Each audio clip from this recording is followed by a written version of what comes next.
It was a beautiful morning on the island of Sodor.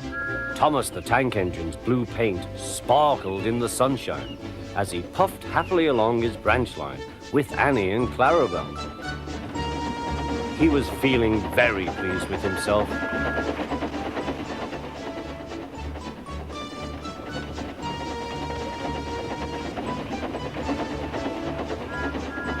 "Hello, Thomas," whistled Percy. "You look splendid."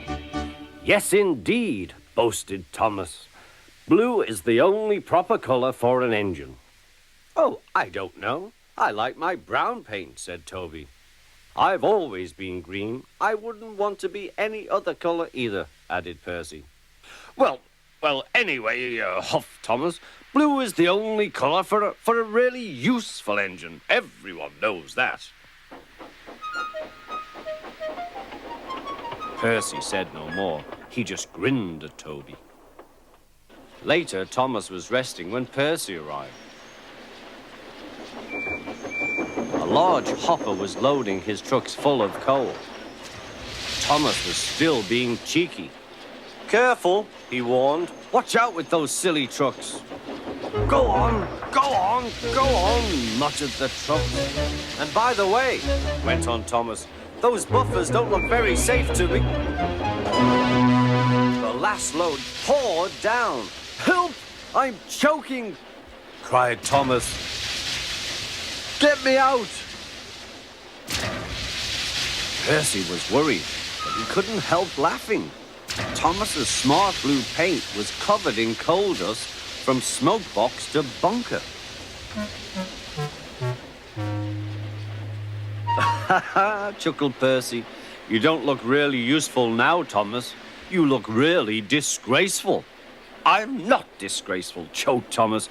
"You did that on purpose. Get me out."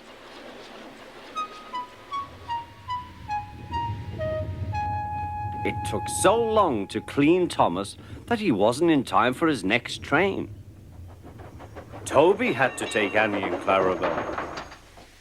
"Poor Thomas," whispered Annie to Clarabelle.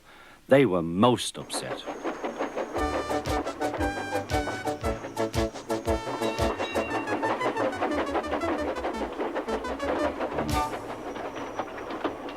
Thomas was grumpy in the shed that night. Toby thought it a great joke, but Percy was cross with Thomas for thinking he had made his paint dirty on purpose.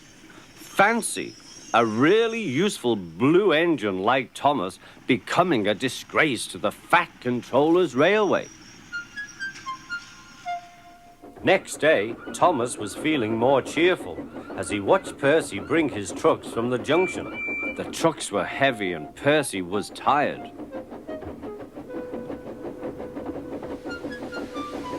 "Have a drink," said his driver, "then you'll feel better." The water column stood at the end of the siding with the unsafe buffers. Suddenly, Percy found that he couldn't stop. The buffers didn't stop him either. "Oh!" wailed Percy. "Help!" The buffers were broken and Percy was wheel-deep in coal. It was time for Thomas to leave. He had seen everything. "Now Percy has learned his lesson too," he chuckled to himself.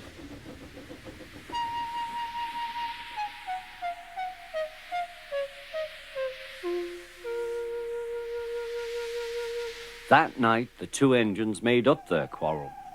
"I didn't cause your accident on purpose, Thomas," whispered Percy. "You do know that, don't you?" "Of course," replied Thomas, "and I'm sorry I was cheeky. Your green paint looks splendid again, too. In future, we'll both be more careful of coal."